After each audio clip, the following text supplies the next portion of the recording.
بالکل ٹھیک آپ بات کر رہے ہیں. اور جس طرح سے PKLI کی بات ہو رہی ہے, میرے ارد گرد بہت سے لوگ تھے جب یہ بالکل سٹارٹ ہوا تھا, ان لوگوں کو کسی نہ کسی کو, ایک کو جگر کا پرابلم تھا اور ایک کو کڈنی کا پرابلم تھا.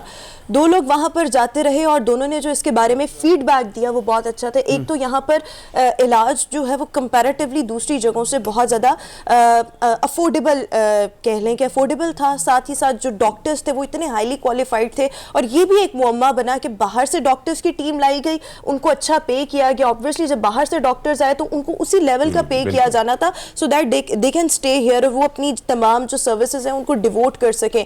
اس کو بھی ثاقب نثار صاحب نے مسئلہ بنایا کہ بھئی اتنے زیادہ جو ہیں وہ ڈاکٹرز کو کیوں تنخواہیں دی جا رہی ہیں, اور موسٹلی ڈاکٹرز جو ہیں وہ یہاں سے جا چکے ہیں.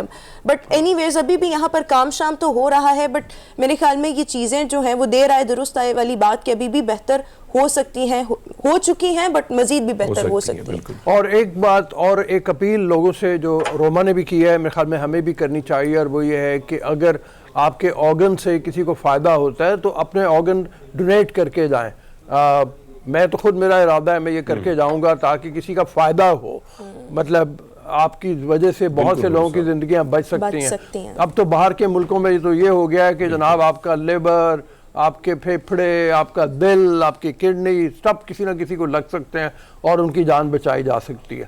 تو اللہ معاف کرنے والا ہے. اگر کوئی ایسے میں کسی کی خدمت کریں, کوئی اگر ہچ ہے کوئی ایسی, تو وہ بھی دور ہو سکتی ہے. مطلب اس میں بعض مذہبی ہچ آ جاتی ہے کہ وہ کہتے ہیں کہ نہیں کرنا چاہیے چونکہ اللہ کا عطیہ ہے, آپ کو دیا ہوا زندگی آپ کسی اور کو نہیں دے سکتے. تو اس اگر آپ کی زندگی ختم ہو رہی ہے اور آپ کی زندگی ختم ہونے کے ساتھ کسی اور زندگی کا آغاز ہو سکتا ہے, یا آغاز نہیں تو ایٹ لیسٹ وہ بچ سکتا ہے, تو میرے خیال میں اس سے بڑا آپ کے لیے صدقہ جاریہ کوئی نہیں ہوگا. اور یہ پھر ایسی چیز ہے, ایسا کام ہوگا جو آپ کو مطلب مرنے کے بعد بھی اس کا ثواب اور اجر جو ہے وہ پہنچتا رہے گا. اس سے زیادہ بہترین بات اور کیا ہو سکتی ہے کہ کوئی کسی کی انسان بچائی جائے آپ کے ایک چھوٹے سے کام کی وجہ سے. آپ نے تو مری جانا, روح تو اللہ کے پاس چلی جانی ہے. تو بٹ اینی ویز اسی کے ساتھ ہم اپنی اگلی سٹوری کی طرف آتے ہیں. اور نیکسٹ سٹوری ہمارے پاس یہ ہے کہ ہم نے ویسے رؤوف صاحب تھوڑے دن پہلے بھی یہ ڈسکس کی تھی, تب تک جس فیملی کا بھی میں آگے چل کر ذکر کرنے والی ہوں, یہ 6 بہن بھائی ہیں, اور ان کی خصوصیت جو ہے وہ اس حوالے سے یہ ڈیفرنٹ ہے کہ یہ تمام کے تمام البینزم کا شکار ہے. ان کے پیرنٹس کا تعلق کراچی سے تھا, بٹ اب یہ تمام کی تمام جو فیملی ہے ود دیئر پیرنٹس UK میں سیٹلڈ ہے, وہاں پر سیٹلڈ ہیں, بٹ البینزم کا شکار ہیں, اور اس کی وجہ سے لوگ ان کو بہت زیادہ کرٹیسائز کرتے تھے, ان کے ساتھ امتیازی سلوک بہت زیادہ کیا جاتا تھا. کچھ روز پہلے جو ہم نے سٹوری شیئر کی تھی وہ یہ تھی کہ انہوں نے عالمی ریکارڈ قائم کیا ہے. پوری دنیا میں ان کا ورلڈ وائڈ ریکارڈ ہے کہ کوئی بھی اتنی زیادہ تعداد میں بہن بھائی نہیں جو مطلب جو البینزم کا شکار ہوں, بٹ اب ان کا نام جو ہے وہ grains book of world record میں شامل کر لیا گیا ہے. جیسے آپ دیکھ رہے ہیں یہ ایک ایسی بیماری ہے جس میں آپ کی جلد, آپ کے بال سب سفید ہو جاتے ہیں, اور وہ بیماری کی وجہ سے ایسا ممکن ہوتا ہے. اور ان لوگوں کو جنیاتی طور پہ یہ جینیٹیکلی ان کے ماں باپ سے ٹرانسفر ہوئی یہ بیماری. اور پاکستان میں تو اگر کوئی ایسے ہو تو باقی اس کو مذاق بھی کیا جاتا ہے, مذاق بنایا جاتا ہے. باہر بھی شاید ان کو مذاق کا نشانہ بننا پڑا, لیکن اب Guinness book of world record میں یہ آ گئے ہیں. اور ایک بات اور یہاں پہ جو بڑی امپورٹنٹ ہے وہ یہ ہے کہ آپ کزن میرج یا آپس میں رشتہ داروں کی شادیاں جس کی وجہ سے بیماریاں بہت زیادہ پھیل رہی ہیں, تو کزن میرج سے آپ یعنی آپ اپنے رشتہ داروں میں شادیوں سے پرہیز کریں. بیسیکلی یہ آپ کو بیماری سے بچانے کا بہت بڑا طریقہ کار ہے. اور یہ بھی ہے کہ ڈاکٹر اب یہ کہتے ہیں کہ جب آپ کی شادی ہو اس وقت بھی آپ اپنے بہت سے ٹیسٹ کروا لیں تاکہ آپ کو پتہ چلے کہ آپ کے ہونے والے بچے آئندہ جو ہوں گے ان کے اندر کوئی بیماری ایسی تو نہیں ہے جو آپ لوگوں سے ٹرانسفر ہو رہی ہوگی. یہاں پہ یہ جو بات ہے میں دوبارہ دہرا رہا ہوں کہ یہ بنیادی طور پہ کزن میرج یا آپس کے رشتہ داروں میں شادیوں کی بنیاد کے اوپر یہ ٹرانسفر ہوتی ہے. یہاں ان کا پتہ چلتا ہے ماں باپ دونوں اس بیماری کا شکار تھے جس کی بنیاد پہ بچے بھی آگے جو ہیں وہ اس بیماری کا شکار. بٹ اب ان بچوں کو جس طرح سے ہرمیت ہم نے پہلے بھی ذکر کیا تھا کہ جس طرح سے ان کو ان کا مذاق اڑایا جاتا تھا, بچپن میں اسکولس میں جاتے تھے, وہاں پر ان سے کوئی دوستی نہیں کرتا تھا. بٹ پھر انہوں نے کیا کیا, اپنی ہی ایک تنظیم سٹارٹ کی جو کہ جو اس مرض کا شکار لوگ ہیں ان کو اس حوالے سے اویئرنیس دیتی ہے, ان کے لیے مزید اپرچونیٹیز پرووائڈ کرتی ہے. سو انہوں نے بھی پھر یہ کام سٹارٹ کیا, اور اب obviously بہتر طریقے سے یہ رضاکارانہ طور پر یہ کام بھی کر رہے ہیں. سو یہ اچھی چیز ہے. صاحب کی ایک بات سے میں بالکل اگری کرتا ہوں کہ زیادہ تر بیماریاں جو ہم دیکھتے ہیں, یا اس قسم کی جو سورج مکھی فیملی ہے, یا اس سے اور ایسی فیملی ہے, اس سے بچے ہم دیکھتے ہیں جو معذور ہیں, کوئی نہ کوئی معذوری ضرور لاحق ہوتی ہے ان کو. تو یہ بات درست ہے کہ کوشش کیجئے گا کہ کزن میرج جو ہے, یا آپس میں ہم دیکھتے ہیں کہ برادریوں میں جو شادی ہو رہی ہے, بہت سارے لوگ جو ہے برادریوں سے باہر نہیں نکلتے ہیں, کہتے ہیں کرنی تو ادھر ہی کرنی ہے, نہیں تو مرنا ہی ہے. تو ایسے میں ان لوگوں سے بھی گزارش ہوگی, بہت سارے لوگ بڑے سخت گیر ہوتے ہیں, بہت سارے بزرگ جو ہیں وہ نہیں مانتے ان باتوں کو, لیکن حقیقت یہ ہے کہ اس کا خمیازہ جو ہے آگے آپ کو ہی بھگتنا پڑتا ہے, بلکہ آپ کے جو بچے ہوتے ہیں کوئی نہ کوئی معذوری جب ان میں پائی جاتی ہے تو پوری ساری عمر کی جو تکلیف ہے وہ آپ کو سہنی پڑتی ہے. تو بہت سارے طریقے ایسے آ گئے جس طرح ڈاکٹر صاحبان کہتے ہیں کہ بھئی پہلے ٹیسٹ کرا کے آپ کو اندازہ ہوگا کہ آیا یہ بیماری آپ کے بچوں میں بھی ہو سکتی ہے, نہیں ہو سکتی ہے. تو بہت ساری چیزوں کا احتیاط کرنا ہے, لیکن اگر آپ نے کوشش کرنی ہے تو آؤٹ آف فیملی اگر یہ رشتے ہوتے ہیں تو بہت سارا اس کا فائدہ بھی ہے, بہت ساری چیزوں کا, اور آپ بھی بہت ساری تکلیفوں سے جو ہے وہ ماضی یا فیوچر میں بچ سکتے ہیں. بالکل ٹھیک ہے, آپ نے بات کی. اور یہاں پر میرے خیال میں ہمیں ایک اور چیز کو پروموٹ کرنے کی ضرورت ہے. جس طرح سے رؤوف صاحب نے یہ بات کی ہے کہ ٹیسٹ کروانا اپنی شادی سے پہلے, ہمارے یہاں پر اگر کوئی لڑکی والے یا لڑکے والے اس چیز کی ڈیمانڈ کر دے تو میرے خیال میں رشتے ختم ہو جائیں گے اور پھر شادیاں نہیں ہو سکتی. بٹ ہمیں اس چیز کو نارملائز کرنے کی ضرورت ہے, کیونکہ بعد کی پیچیدگیوں سے بچنے کے لیے اگر آپ پہلے ہی کچھ اس طرح سے کر لیں تو بہت سی چیزوں سے جو بعد میں رشتے ختم ہونے ہیں وہ پہلے ہی چیزیں جو ہیں وہ بہتر ہو سکتی ہیں. بٹ اس کے لیے میرے خیال میں حکومت کا بہت زیادہ رول ہو سکتا ہے, میڈیا کا بہت زیادہ رول ہو سکتا ہے, سوشل میڈیا انفلوئنسرز کا, اہم میڈیا پرسنز کا بہت زیادہ رول ہو سکتا ہے. میرے خیال میں ان چیزوں کو نارملائز کرنے کی بہت زیادہ ضرورت ہے اور ہونی بھی چاہیے تاکہ بعد کی کمپلیکیشن سے بچا جا سکے. اچھا, یہاں پر ڈیلی ڈوز کا اختتام ہوا, بٹ یہاں پر ایک چھوٹی سی خبر یہ کہہ لیں کہ اومیکرون کے کیسز پاکستان میں بہت زیادہ بڑھتے چلے جا رہے ہیں. کراچی کو اگر ہم دیکھیں تو یہاں پر 95% اومیکرون کے کیسز ہیں. اوورال پاکستان میں 4.7% جو ہے وہ شرح ہو گئی. اس کے ساتھ ساتھ اموات میں بہت زیادہ اضافہ ہوتا جا رہا ہے, جس کے حوالے سے ہم نے کل بھی ڈسکس کیا تھا کہ لوگ بہت زیادہ لینینٹ ہو گئے ہیں. اب ڈر خوف لوگوں میں نہیں رہا, ایس او پیز کو فالو نہیں کیا جا رہا, گیدرنگز بھی ہو رہی ہیں, سوشل ڈسٹینسنگ نہیں. سو وہ تمام چیزوں کو دوبارہ سے فالو کرنے کی ضرورت ہے, کیونکہ تاکہ ہم اپنی بھی احتیاط کر سکیں اور آبویسلی اپنے پیاروں کی بھی احتیاط کو یقینی بنا سکیں. ایک مائلسٹون بھی ہوا ہے اچیو, اور وہ یہ ہے کہ 10 کروڑ لوگ ایسے ہیں جن کو کم از کم ویکسین کی 1 ڈوز لگ گئی ہے. یہ بڑی خوش آئند بات ہے, بہت زبردست بات ہے. مطلب 10 کروڑ لوگوں کو اگر لگ گئی ہے, ان کو چاہیے فوری طور پہ اگر انہوں نے 2nd ڈوز نہیں لگوائی تو اپنے آپ کو ویکسینیٹ کروائیں. ہم بار بار یہ بات کہتے ہیں کہ آپ کو ویکسینیٹ کروانا اپنے آپ کو بہت زیادہ ضروری ہے. جتنی جلدی کریں گے اتنی جلدی آپ بچ سکیں گے. اور اگر آپ نے ویکسینیٹ کروا لیا ہوا ہے تو پھر اب بوسٹر ڈوز کی طرف جائیں. بوسٹر ڈوز اب 30 سال سے زیادہ عمر کے لوگوں کو جو سینٹرز ہیں وہاں پہ فری لگائی جا رہی ہے. بالکل اسی میسج کے ساتھ ویورز ہمارا یہ والا سیگمنٹ اپنے اختتام کو پہنچا. آپ سے ملاقات بریک کے بعد. Stay with us and good morning.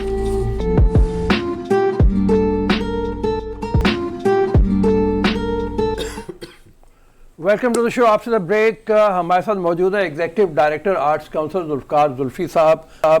میں تو ان کو پیار سے زلفی کہتا ہوں, بہت پرانے تعلقات ہیں. لیکن ایک بات میں پہلے کہنا چاہوں گا, اور وہ یہ ہے کہ کسی بھی معاشرے میں ترقی کے لیے کہا جاتا ہے کہ ترقی ہمیشہ ہمہ جہتی ہوتی ہے, ملٹی ڈائمینشنل ہوتی ہے.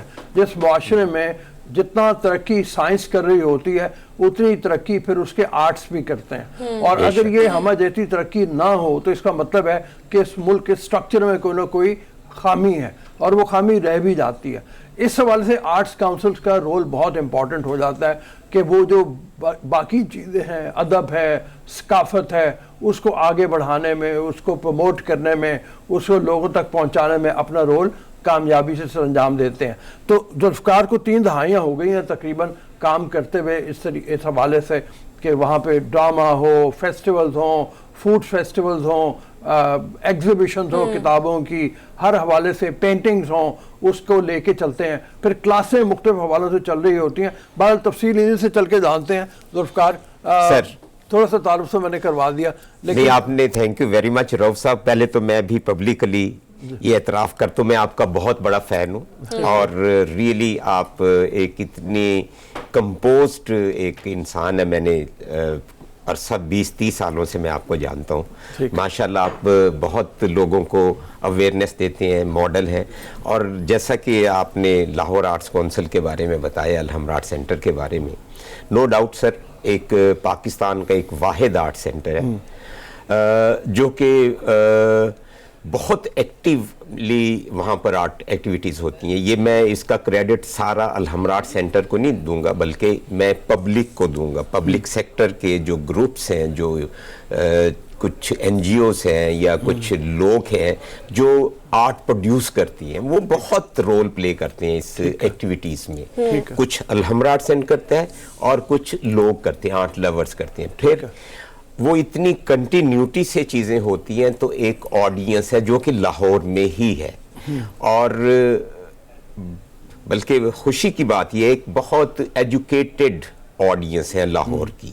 وہ چیزیں ریجیکٹ اور سلیکٹ کر سکتی ہے, کرتی ہے. جو اچھی چیزیں ہوتی ہیں اس میں ریپیٹ ہوتی ہے آڈینس. سو لاہور کوئی نو ڈاؤٹ یہ بھی ایک اعزاز حاصل ہے کہ لاہور میں ایکچولی پاکستان کے سب سے پرانے آرٹ کالجز ہیں, جیسے نیشنل کالج آف آرٹس ہے, بالکل اس کے ساتھ میوزیم ہے. اور سو وہ ایک جو ایک کمبینیشن ہے جو کبھی کنسیو کیا گیا تھا کہ یہاں یہ میوزیم ہے, یہ کرافٹ سینٹر ہوگا. این سی ایک سکول تھا آرٹ کا نا. سو وہ ایک ٹریڈیشن ایسی ہے لاہور کی, یہاں پر ڈیفینیٹلی ہر ملک کے کسی بھی حصے کے کسی بھی شہر کا آرٹسٹ, چاہے پینٹر ہے, سنگر ہے یا ایکٹر ہے, ڈائریکٹر ہے, کمپوزر ہے, وہ لاہور کی یاترا ضرور کرنا چاہتے ہیں.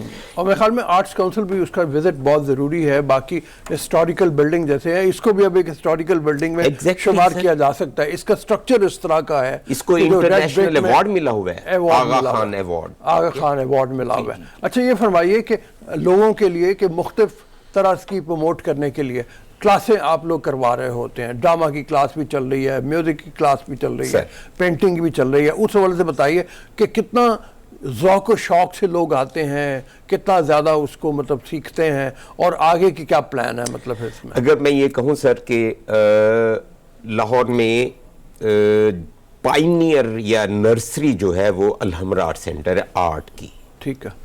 پرفارمنگ آرٹس لے لیں, فائن آرٹس لے لیں, کچھ بھی, کیونکہ وہاں پر یہ ٹریڈیشنلی, میں بھی وہاں سے ہی آرٹ کلاسز سے وہاں سے میں نے ڈرائنگ شروع کی اور پینٹر بن گیا میں پاکستان کے ایک مشہور. ٹھیک ہے, ماشاءاللہ بہت بڑا نام ہے پینٹر. تو ایکچولی یہ ایک ایسی جگہ ہے سر کہ شام کو اگر کوئی سوچے کہ مجھے گانا آتا ہے یا میری ڈرائنگ اچھی ہے, میں پینٹنگ کر سکتا ہوں, میں ایکٹنگ کر سکتا ہوں, وہ سیدھا لینڈ کرتا ہے الحمر آرٹ سینٹر. ٹھیک ہے.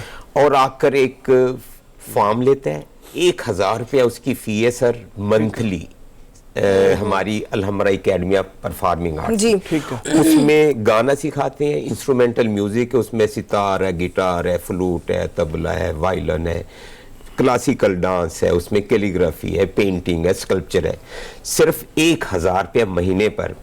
اور وہ ڈیفینیٹلی جو لوگ اس فیلڈ کے ہوتے ہیں, جن کا ایٹیچیوڈ ہوتا ہے, وہ وہاں سٹے کر جاتے ہیں, باقی لوگ وہاں سے چلے جاتے ہیں, نکل جاتے ہیں, کچھ لوگ شوقیہ بھی آتے ہیں. اچھا میرا بہت اتفاق ہوا الحمر آرٹس کونسل جانے کا, بہت سے بچے وہاں پر آتے ہیں, شوقیہ بھی آتے ہیں, سیریس بچے بھی آتے ہیں.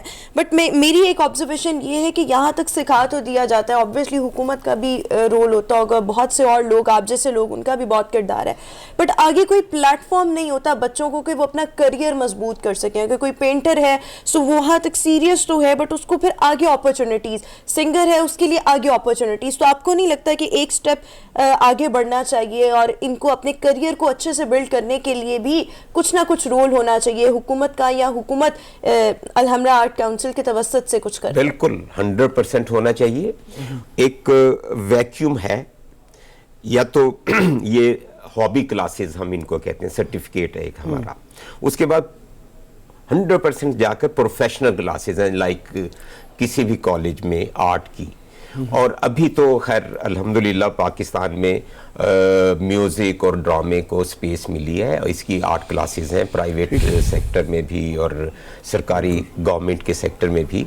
ہر یونیورسٹی کالج میں ایم ایس سیز کروائی جا رہی ہیں میوزیکالوجی میں. نو ڈاؤٹ اس میں ایک سٹیپ آگے ہم آئے ہیں، لیکن وہ ڈیفینیٹلی یہ ایک ایسی سکل ہے آرٹ اسپیشلی، یہ اس کی پرپورشن اگر آپ دیکھیں نا بہت کم ہوتی ہے. آپ لائک کسی بھی آرٹ کالج میں اگر جائیں یا اس کی ریشو دیکھیں، اس میں اگر 100 لوگ ہوتے ہیں پاس آؤٹ کرتے ہیں، اس میں سے 10 لوگ رہ جاتے ہیں، باقی لوگ نکل جاتے ہیں. ان کا ایکچولی کچھ لوگ کا ایٹیچیوڈ نہیں ہوتا، وہ آ جاتے ہیں بائی فورس یا بائی چوائس یا جو بھی، وہ اس فیلڈ کے لوگ ہوتے نہیں ہیں. اسی طرح جو الحمرا آرٹ سینٹر میں اسٹوڈنٹس آتے ہیں، جیسے آپ نے بھی ابھی فرمایا ہے کہ اس میں سے کچھ لوگ سیریس ہوتے ہیں، کچھ نان سیریس ہوتے ہیں.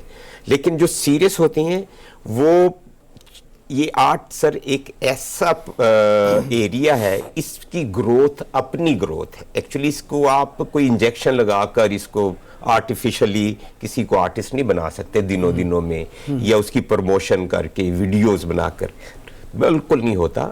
ہیلپ ہوتی ہے لیکن پیورٹی اس میں بہت ضروری ہے، اس کا ایک برانڈ کا ہونا بہت ضروری ہے. ٹھیک ہے، ہمارا ساتھی اینکر ہے حرمیت آپ سوال کرنا چاہیں؟ جی ذوالفقار صاحب بہت اچھی بات ہے آپ کر رہے ہیں، لیکن اگر سر ہم دیکھیں بہت ساری، مجھے یاد ہے کہ مختلف گاؤں میں مختلف شہروں میں کبھی جو ہے ثقافتی میلے ٹھیلے ہوا کرتے تھے، موسیقی کے حوالے سے چیزیں ہوتی تھی. اب آہستہ آہستہ جو ہم دوری ہم اختیار کر رہی ہیں ہمارے لیے، ہماری نسلوں کے لیے کتنی نقصان دہ. اور دوسری بات جو روما نے کی، بڑی اچھی بات کی کہ ہمارے ہاں کچھ لوگ اگر کچھ کرنا چاہتے ہیں لیکن فیوچر ان کا جو ہے وہ بالکل تاریک ہوتا ہے. ہم نے بہت سارے ایسے دیکھیں کہ اگر ہم مثال بھارت کی لے لیں تو وہاں پہ ایسے انسٹیٹیوشن، بہت سارے ایسے ادارے ہیں جہاں پہ لوگ آ کے سیکھتے ہیں اور آگے نکلنے کے لیے بہت سارے چانس ان کے پاس ہوتے ہیں. لیکن اگر ہم یہاں پہ دیکھیں چاہے ڈرامہ ہے یا موسیقی ہے یا فلم لائن ہے، تو وہاں پہ بہت سارے کم جو لوگ ہیں جو یہاں سے نکلے ہوتے ہیں ان کو چانس دیا جاتا ہے. ایکچولی بالکل آپ پھر وہی ہے، کیونکہ وہ پرپورشن اتنی کم ہے وہ نظر نہیں آتی، لیکن ٹریک وہی ہے. اسی طرح یہاں جیسے الحمرا آرٹ سینٹر میں نے عرض کی ہے کہ اسٹوڈنٹس آتے ہیں، بے شمار اسٹوڈنٹس برانڈ بنے ہیں. سارا رضا ایک لڑکی ہے، وہ الحمرا آرٹ سینٹر کی اسٹوڈنٹ ہے. مغیر ہے، وہ الحمرا آرٹ سینٹر کی اسٹوڈنٹ ہے. میں پاکستان کا پرائڈ آف پرفارمنس آرٹسٹ ہوں، میں الحمرا کا اسٹوڈنٹ ہوں. 100% یہ سوسائٹی جتنی سپیس دیتی ہے آرٹ کو اتنا ہی گرو کر رہے ہیں آرٹ. ٹھیک ہے، اور اس میں کوئی شک نہیں ہے. میں being executive director Lahore arts council, ہمارا بھی کوئی ایسا سالڈ ایک سٹرکچر پلان نہیں ہے کہ ہم اس کے بعد یہ کریں گے یہ کریں گے یہ کریں گے. نو ڈاؤٹ ایک چیز میں آپ لوگوں کو پنجاب گورنمنٹ میں اسپیشلی پنجاب میں، اور یہ بھی پنجاب کو ہی پنجاب ہی سپیس دیتا ہے آرٹ کو بہت زیادہ. ابھی talent hunt programmes last year بھی ہوا ہے، پنجاب آرٹس کونسل نے کروایا سر. اس میں اب بھی یہ سٹارٹ ہوگا 18 سے، یہ جو کمنگ 18 آ رہی ہے، یہ پورے پنجاب میں ایک کمپٹیشن ہے، سنگنگ کمپٹیشن. اوکے، اس میں لاکھوں لوگ حصہ لیں گے. تحصیل، ضلع، ڈویژن کے بعد یہاں پر ایک گرینڈ فنالے ہوگا. سو یہ ایک سیریز ہے کمپٹیشن کی. ہر گاؤں کا بچہ جو اس میں رجسٹر ہوگا، ایڈورٹائز کر دیا ہے پنجاب گورنمنٹ نے، اور اس سے بے شمار ٹیلنٹ سامنے آتا ہے.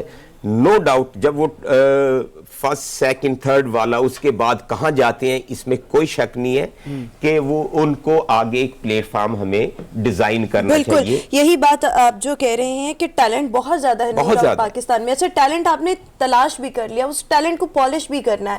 اب جس طرح سے الحمرا آرٹس کونسل کی بات، کریئر بلڈنگ کی میں بات کر رہی ہوں، بہت سے بچے یہاں پر جو سیریس آتے ہیں وہ کوئی اتنے کیا کہیں اسٹرانگ بیک گراؤنڈ نہیں ان کے ہوتے. فائنینشلی اگر ہم بات کریں، جو فائنینشلی اسٹیبل بیک گراؤنڈ سے ہوتے ہیں وہ شوقیہ اس طرح کی ڈگریز لینے کے لیے بیرون ملک جاتے ہیں. آ کر انہوں نے صرف ڈگری شوقیہ ہوتی ہے، باپ کا بزنس ہی دیکھنا ہوتا ہے، اس کی بھی سپرویژن ہی کرنی ہوتی ہے، پریکٹیکلی کچھ نہیں کرنا ہوتا. ہمیں یہاں پر ایسے بچوں کو ٹارگٹ کرنا ہے جن کا فائنینشیل بیک گراؤنڈ اتنا اسٹرانگ نہیں، جن کے پاس ٹیلنٹ بھی ہے. اچھا ایک تو کریئر بلڈنگ سے پہلے الحمرا آرٹس کونسل جو کہ آپ سرٹیفکیٹ دیتے ہیں اس کی کیا ورتھ ہے؟ کیا اس کی بیس پر کسی جس طرح NCA وغیرہ سے بات کی جا سکتی ہے کہ کچھ سیٹس ایسے بچوں کے لیے ایلوکیٹ کر دی جائیں جہاں پر صرف یہ بچے جائیں, پڑھیں, ڈگری لیں اور پھر پروفیشنلی بھی ان کا کام جو ہے وہ بہتر ہو سکے؟ بالکل, یہ جو ہمارا الحمرا آرٹ سینٹر کا سرٹیفکیٹ ہے اس کی بہت ویلیو ہے ایڈمیشنز کی حد تک. NCA میں اس کی بہت ویلیو ہے, GC میں چلے جائیں, کنیڈ کالج میں, وہ جو سرٹیفکیٹ ہوتا ہے نا وہ ایک اوتھینٹسٹی ہوتی ہے کہ یہ اس بچے نے سنگنگ یا پینٹنگ کی کلاسز لے کر یہاں آیا ہے. اور نو ڈاؤٹ دیکھیں یہ ایک ایسا ایریا ہے, اس میں شوقیہ تو 1 ویک کے بعد چلا جاتا ہے, 2 ویک کے بعد جو وہاں سٹے کرتے ہیں اور وہ منتھ سٹے کرتے ہیں, مطلب ہے یہ آرٹ کوئی 3 مہینے 6 مہینے میں نہیں آتا, گانا یا پینٹنگ یا ڈرائنگ, یہ تو اس کو ٹائم چاہیے ہوتا ہے. اور اس میں پرپورشنلی وہی غریب بچے ہی ہوتے ہیں زیادہ, میں نے دیکھا ہے. نو ڈاؤٹ وہ جو آپ ابھی فرما رہی تھیں کہ باہر سے جا کر ڈگری کر کے آ جاتے ہیں, بزنس کرتے ہیں, اس میں کوئی شک نہیں ہے. موسٹلی سر لوگ, کیونکہ فیس بھی ہم نے اتنی کم رکھی ہوئی ہے الحمرا آرٹ سینٹر میں, میرا خیال ہے 70 to 80% وہ لوگ ہیں, بے شمار لوگ تو ہمارے پاس آتے ہیں کہ سر ہم یہ بھی نہیں دے سکتے, ہم ان کو فی معاف کر دیتی ہیں, 1000 بھی نہیں لیتے, کیونکہ ہم چاہتے ہیں. اچھا پھر یہ جو 1000 ہے یہ پر منتھ ہے, ٹھیک ہے, وہ بھی اس لیے کہ نان سیریس, بالکل بھی نان سیریس لوگ آ کر وزٹ نہ کرنا شروع کر دیں. آج کل کے دور میں تو کچھ بھی نہیں ہے. سو اس میں بہترین کلاس جو ہمارے ٹیچرز ہیں, اپنے اپنے فیلڈ کے بہترین ٹیچرز ہیں, بہترین میوزیشنز ہیں, بہترین میوزک ڈائریکٹرز ہیں, بہترین پینٹرز ہیں. سو ایک بہت اچھا پلیٹ فارم ہے الحمرا آرٹ سینٹر. اس کے بعد میں ایک اور چیز ایڈ کر دوں سر, جو پروفیشنل سٹیپ 2 ہے, اس میں بے شمار سر ینگ جو اسٹوڈنٹس ہیں یا یوتھ ہے ہمارے, ان کے گروپس بنے ہوئے ہیں, میوزک, پھر ڈرامیٹک سوسائٹیز بنائی ہوئی ہیں لوگوں نے, پھر پینٹرز کے گروپس بنے ہوئے ہیں, یہ آ کر پلیز کرتی ہیں, میوزک کرتی ہیں, ایگزیبیشنز کرتی ہیں. اور یہ میں بالکل پراؤڈ سے کہہ رہا ہوں کہ الحمرا آرٹ سینٹر ان کو فری میں اسپیس دیتا ہے, ہال دیتا ہے, گیلری دیتا ہے, ان کو پلیٹ فارم دیتا ہے, ان کے شوز کرواتا ہے, اور فری میں لوگ آ کر انٹرٹین ہوتے ہیں. اچھا اب ایک ذرا اس طرف آ جاتے ہیں ڈرامہ کی سائڈ پہ. سر ڈرامہ بڑا الحمرا کا مین چیز رہی ہے, تو اس میں کچھ گیپ لگتا ہے, کچھ آ گیا ہوا کچھ عرصے سے. کیا بچوں کا شوق کم ہو گیا ہے؟ کسی زمانے میں مجھے یاد ہے کہ اب شعیب ہاشمی وغیرہ جس وقت بہت مطلب یہاں پہ متحرک تھے, تو انٹرنیشنل ڈراما لیول کا ڈراما یہاں پہ چل رہا ہوتا تھا, بتدریج تھوڑا سا زوال آتا گیا. وہ بالکل وہ کیا ہو گیا, مطلب کیا لوگ ایکچولی یہ پھر وہی پرانی سٹوری ہے. یہ رومانس ہے ایک ڈرامے کا جو تھا, ختم ہو گیا. مجھے بھی یاد ہے شعیب ہاشمی صاحب, اور جو برٹش کونسل کے پلیز آتے تھے, کمال سیٹس ہوتے تھے, کمال لائٹنگ ہوتی تھی, آڈینس بھی کمال ہوتی تھی. آہستہ آہستہ اس میں بزنس آیا, بزنس جہاں آتا ہے پھر وہ پیسہ آ جاتا ہے, پھر وہ چیزیں ڈسٹورشن کی طرف چلی جاتی ہیں, بزنس کی طرف چلی جاتی ہیں آرٹ سے نکل کر. لیکن الحمرا آرٹ سینٹر ابھی میں نے ڈیزائن کیا ہے, ایک تھیٹر فیسٹیول ہے, ٹھیک ہے, اور یہ جو آپ ابھی فرما رہے تھے شعیب صاحب, اور یہ ان کی جگہ ریپلیسمنٹ ہوئی ہے. بہت اچھے بچے, اسپیشلی میں یہ کہوں گا یوتھ ہماری انتہائی کریٹو ہے, کمال کی ویژن ہے ان کے کانسیپٹ ٹوٹلی کلیئر ہے. ریئلی وہ اتنا کریٹو کام کرتے ہیں, شاید ہمارے جو پریویس جو لوگ تھے ان سے بہت بہتر کام کرتے ہیں, کیونکہ ان کا نالج بہت ہے. ان کے پاس گوگل جو ہے وہ چاہے انہوں نے پڑھاؤ یا نہ پڑھاؤ, چیزیں سٹڈی کرتے ہیں, ان کی لائٹ, ان کا اسکرپٹ, ان کی ڈائلاگ ڈیلیوری, سیٹس, مووز, ان کی کمال. ان کے ابھی میں فیسٹیول ہمارا ہم نے اناؤنس کیا ہے, انشاءاللہ یہ 19th to 29th جنوری میں 11 ڈیفرنٹ جو ڈرامہ گروپس ہیں ان کے 11 ڈیفرنٹ پلیز ہیں. میں ریکویسٹ کروں گا آپ کے اس پروگرام کے ذریعے کہ لوگ آئیں اور خوبصورت پلیس ہے. لائٹ ان کے اسکرپٹس, ان کے کاسٹیومز, میک اپ, کمال ہے. چلیں, اچھا یہ تو آپ نے کافی زیادہ تفصیل سے تمام چیزیں بتا دی. اب یہ بتائیں کہ 2022 کا جو کیلنڈر آرٹس کاؤنسل نے ترتیب دیا, اس میں کس قسم کی ایکٹیویٹیز شامل ہیں, کون کون سے اہم ایونٹس, فیسٹیول ایکٹیویٹیز جو ہیں وہ الحمرا آرٹس کاؤنسل کنڈکٹ کروانے جا رہے ہیں؟ اسی سلسلے میں میں نے جیسے عرض کیا ہے, کل سے غزل فیسٹیول ہم نے سٹارٹ کیا ہے. اس میں پاکستان کے نون سنگرز جو غزل سنگرز ہیں, ایکچولی غزل ہماری ڈائنگ آرٹ کہتے ہیں, میں تو ویسے ڈائنگ آرٹ پتہ نہیں کیوں ٹرم نکال لیا, آرٹ کبھی نہیں مرتا میرے حساب سے, وہ کہیں نہ کہیں کسی نہ کسی طرح زندہ رہتا ہے, آگے پیچھے ہو جاتا ہے. غزل ہمارا اس سب کنٹیننٹ کا بلکہ اسپیشلی پاکستان کا بہت ایک ایسا انگ ہے جس میں ہمارے ماسٹر سنگرز ہیں, لائک استاد حامد علی خان, غلام عباس, ترنم ناز, یہ سب لوگ بہت اچھے ہمارے سنگرز ہیں. ان کا میں فیسٹیول ہے, اس کے بعد ڈرامہ فیسٹیول ہے, پھر فیض فیسٹیول ہے, پھر LLF ہے, پھر ہمارا فوک فیسٹیول ہے.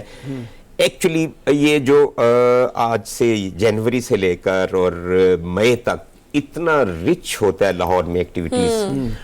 موسم کیوں کتنا اچھا ہوتا ہے, لوگ باہر نکلنا چاہتے ہیں, اور کمال بات یہ ہے سر کہ لوگوں کے پاس رات کو چوائس کرنے کے لیے آپشنز ہوتی ہیں کہ کہاں جائیں. صحیح ہے.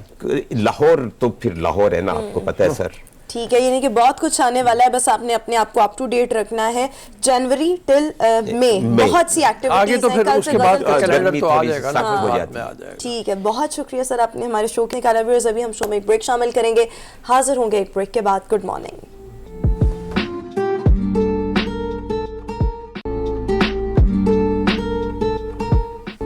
بریک کے بعد ایک بار پھر سے گڈ مارننگ پبلک میں آپ کو خوش آمدید کہیں گے. دانتوں کی صحت بہت ضروری ہے, دانتوں کی پروٹیکشن بہت زیادہ ضروری ہے, جس کے لیے Colgate sparkle is the best option and the best toothpaste. اس کے انگریڈینٹس کو تھوڑا سا آپ کو بتاتے چلیں. اس میں شامل ہے فلورائڈ, اس میں شامل ہے پرل پاؤڈر, اس میں شامل ہے لونگ, جو کہ ہر اعتبار سے آپ کے دانتوں کو محفوظ بناتا ہے, آپ کے دانتوں کی صحت کو برقرار رکھتا ہے. فلورائڈ کرتا کیا ہے, آبویسلی آپ کے دانتوں میں کیویٹیز نہیں لگتی, کیڑا نہیں لگتا, اور آپ کے دانت بہت زیادہ مضبوط رہتے ہیں. پرل پاؤڈر کو اگر ہم دیکھ لیں تو بہت سے لوگ جو کہ چائے, کافی, یا کچھ لوگوں کے نیچرلی بھی پرابلم ہوتا ہے, دانت بہت زیادہ ڈل ہوتے ہیں, پلاہٹ دیتے ہیں.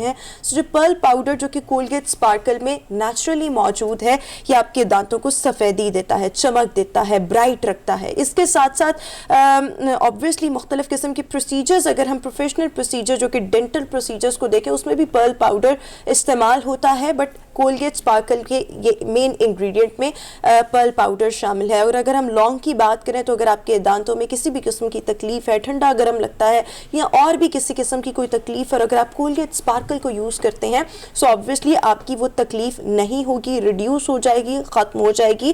اور اس کے ساتھ ساتھ اور بھی بہت سے اس کے فائدے ہیں. جو لونگ ہے وہ آپ کے جو سانس اس کو مہکتا ہوا رکھتا ہے.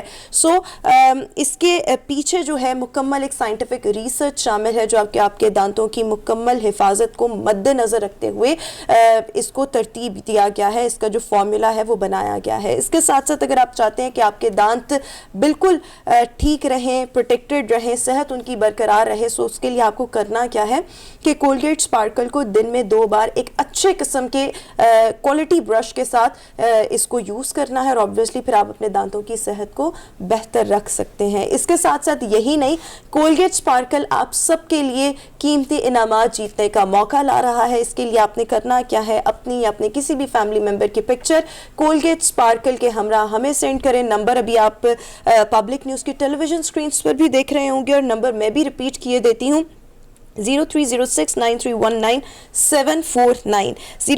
0306931979 یہ نمبر ہے. اس پہ آپ نے ہمیں کولگیٹ اسپارکل کے ہمراہ پکچر واٹس ایپ کرنی ہے, ہم اپنے شو میں بھی دکھائیں گے, اور اس کے ساتھ ساتھ آپ لکی ڈرا میں بھی پارٹیسپیٹ کر سکتے ہیں. 2 باتیں صرف میں ایڈ کروں گا, اس کے بعد ڈاکٹر بیٹھے ہیں, انہوں نے کہنا ہے سارا کچھ یہ خود ہی بول گئے, میرے پاس رہا کیا ہے کہنے کے لیے. لیکن بات یہ ہے کہ رات کو جب آپ سونے لگیں تو سونے سے پہلے اپنے دانتوں کو ضرور برش کریں, یہ بہت لازم ہے آپ کے لیے. اس سے آپ کو